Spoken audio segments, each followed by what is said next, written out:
மீண்டும் உறுதியாக சொல்லுகிறேன், சிறுபான்மை சமூக சகோதரர்களுக்கு சொல்லுகிறேன், குறிப்பாக கிறிஸ்தவர்களுக்கு சொல்லுகிறேன், 40% வாக்கு வாங்கினால்தான் ஒரு கட்சியால் ஆட்சியை பிடிக்க முடியும். தமிழ்நாட்டில் ஆட்சியை பிடிக்கணும்னா மினிமம் 35% மேல போகணும், 40% எடுக்கணும். விஜய் அவர்களால் இந்த தேர்தலில் 40% ஓட்டு சாத்தியமே இல்லை. 8 வாங்கலாம், 7 வாங்கலாம், 10 வாங்கலாம், இதான் அவருடைய ஓட்டு. அப்ப அவர் உறுதியா ஆட்சியை பிடிக்க போவதில்லை, அது யதார்த்தம், அதை புரிஞ்சுக்கங்க.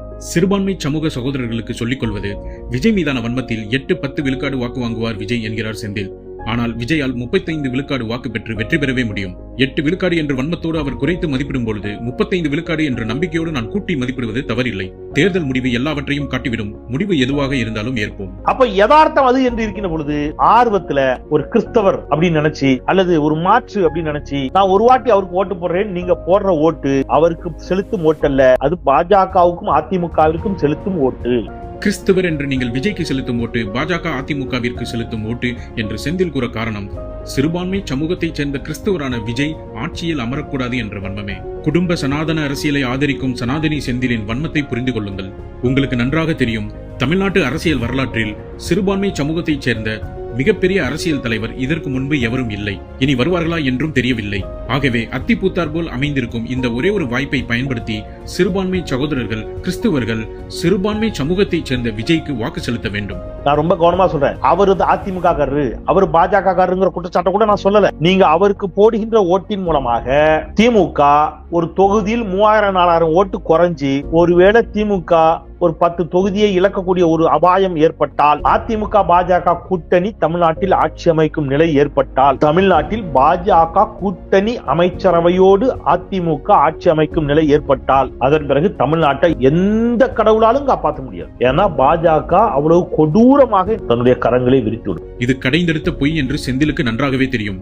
அதிமுக பாஜக கூட்டணி வெற்றி பெறாது என்று அரசியல் புரிதல் இல்லாதவர்களுக்கு கூட தெரியும். 2026 தேர்தல் திமுகவா தாவேகாவா என்றுதான் மக்கள் முடிவெடுக்கப் போகிறார்கள்.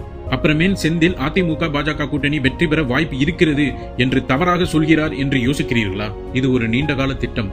திமுகவிற்கு, திரு ஸ்டாலினிற்கு, திரு உதயநிதிக்கு போட்டியாக விஜய் விஸ்வரூபம் எடுத்துவிடக் கூடாது. அதற்கு விஜயை இப்போதே மட்டுப்படுத்த வேண்டும்.